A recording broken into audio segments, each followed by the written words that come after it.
Hello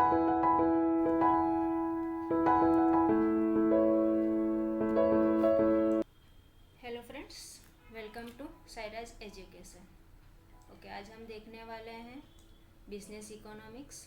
okay, business economics, economics, ठीक है, सब बच्चे का फेवरेट सब्जेक्ट्स। ओके, चलो स्टार्ट करते हैं। इसमें है आपका मॉड्यूल 3 सेमेस्टर 1।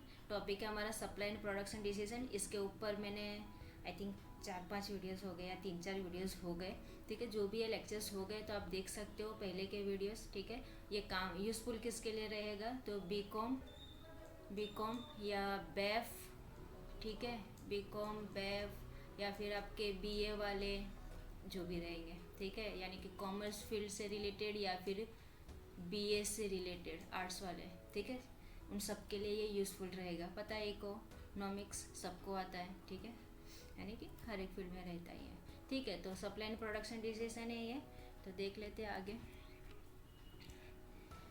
ओके, इसके पहले मैंने आइसो क्वांट, फिर उसका iso cost line, rig line क्या है वो सब सीखा, रीच लाइन क्या है वो सब बता दिया है, ठीक है। तो आज हम देखने वाले हैं least cost combination of inputs. क्या देखने वाले हैं, least cost combination of inputs.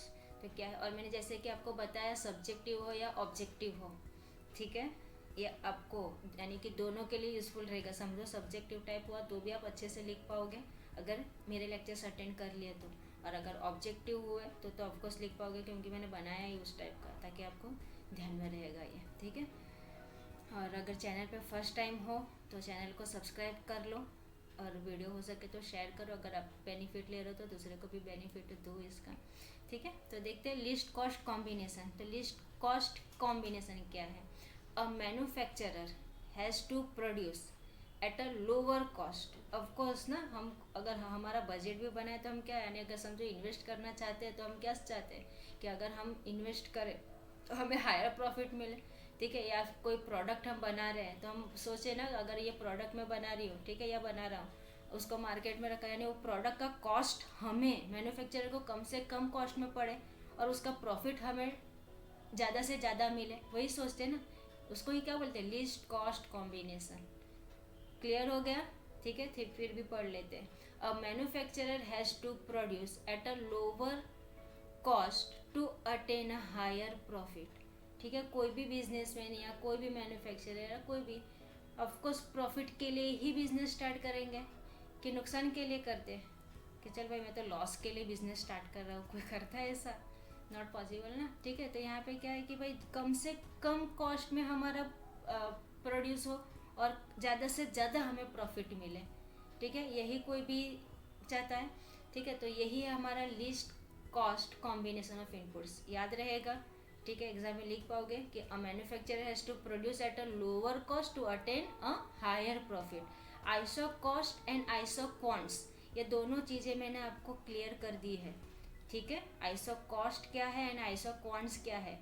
Okay, iso cost line देखा हमने, यहाँ पे आइसो क्वांट यानी इक्वल क्वांटिटी, ये भी देख लिया हमने। इस पे वीडियोस बनाए हैं, नहीं देखे तो देख लो लास्ट वीडियोस, ठीक है। ये दोनों पे मैंने अलग अलग वीडियो बनाए और छोटे ही है, 5-7 मिनट का, ताकि आपका ज़्यादा टाइम भी नहीं बिगड़ेगा और जल्दी सीख भी लोगे। Okay, the iso cost and iso quants can be used to determine the input uses that minimize the cost of production, ठीक है। आइसो कॉस्ट या आइसो क्वांट्स किसके लिए यूज़ किया हमने, क्या डिटरमाइन करने के लिए कि हमारा जो भी इनपुट यूज़ हो रहा है कैसा है वो, that minimize the cost of production, हमारे कॉस्ट ऑफ प्रोडक्शन यानी कितना कम हो सकता है, ठीक है, minimize the cost of production. आगे देखते हैं किसके प्रिंसिपल क्या है, least cost combination principle. A rational firm would combine the various factor of production its production function in such a way। अब ये प्रोडक्शन फंक्शन क्या है, ठीक है, ये इस पर मैंने डिटेल्स में वीडियो बनाया है, ठीक है। प्रोडक्शन फंक्शंस क्या है या फैक्टर्स ऑफ प्रोडक्शन क्या है, ये पूरा मैंने प्रॉपरली इस पे लेक्चर्स लिए हैं, तो लास्ट वीडियोस नहीं देखे तो देख लो, ठीक है। तो आपको ये जो भी है आपका ये टर्म्स वहाँ पे क्लियर हो जाएगा, ठीक है। तो ये लिस्ट कॉस्ट कॉम्बिनेशन के प्रिंसिपल है वो भी समझ में आ जाएंगे।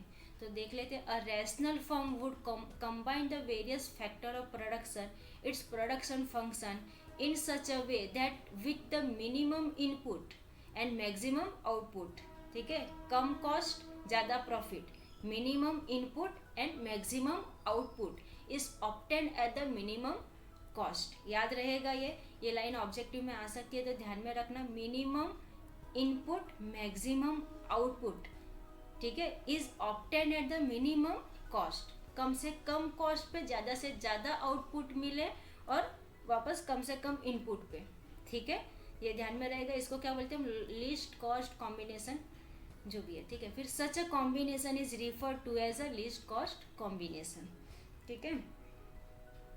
इसको थोड़ा सा डायग्राम के थ्रू समझ लेते हैं हम। ये x1 और ये x2, ठीक है। तो यहाँ पे क्या है आपके पास, देखो ये आपका आइसो कॉस्ट लाइन, अभी जो भी हमने देखा iso quant, iso cost line, reach line जो भी है, ठीक है, या लिस्ट कॉस्ट कॉम्बिनेशन, पूरा ये डायग्राम के अंदर आ जाता है। बता देती हूँ, ये आपका क्या था, कैपिटल था, ये आपका लेबर था, ठीक है, यानी कि वाई एक्सिस पे कैपिटल और एक्स एक्सिस पे लेबर, इस तरह से कुछ था। लेकिन अभी यहाँ पे तीनों चीज़ें आ गई है, तो हमने नाम नहीं डाला, यहाँ पे डायरेक्टली आपको बता देती हूँ। और आइसो कॉन्ट कैसा था, लेफ्ट टू राइट था, ठीक है, left to right downward sloping था। आइसो कॉस्ट लाइन सीधा लाइन रहेगा जिसका इक्वल कॉस्ट था, ठीक है, इसके लिए सीधा लाइन रहता है इस तरह से, ओके। और लिस्ट कॉस्ट कॉम्बिनेशन किस तरह से रहेगा, तो ये देखो दोनों इंटरसेक्ट जहाँ पे होता है, ये आइसो कॉस्ट लाइन और ये आपका आइसो क्वांट कर्व, ठीक है, कहाँ पे इंटरसेक्ट हो रहा है, यानी कि कहाँ पे इक्विलिब्रियम हो रहा है, यहाँ पे, वहाँ से एक लाइन खींचनी है, ठीक है, ये सीधी लाइन खींचनी है और यहाँ से इस तरह से, तो ये आपका हो जाएगा लिस्ट कॉस्ट कॉम्बिनेशन। ये क्या हो गया आपका लिस्ट कॉस्ट कॉम्बिनेशन।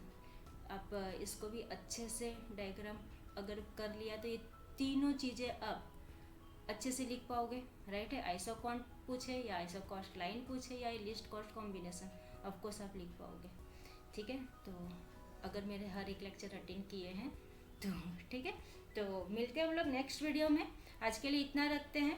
आपने देखा रहेगा मैं बहुत ही कम समय में ज़्यादा सिखा देती हूँ, ठीक है, तो यानी कि और ज़्यादा भी इन द सेंस कि जो आपको अच्छे से हो पाए, ठीक है, ताकि आप अभी पता है कि माइंड कितना ऐसा हमारा, ठीक है, उसके अंदर कितनी चीज़ें आ सकती है। तो जितना मैं अगर करवा रही हूँ उतना आप अच्छे से कर रहे हो तो आपका ऑफकोर्स इकोनॉमिक्स एकदम इजी लगने लगेगा। और अकाउंट्स भी मैंने करवाया है, तो हो सके तो वो सब वीडियोस भी देख लो जो बीकॉम और BF सबके लिए है, ओके। तो आज के लिए रखते हैं इतना, ओके। मिलते हैं नेक्स्ट वीडियो में या नेक्स्ट लेक्चर में, तब तक के लिए स्टडी करते रहो। Thank you.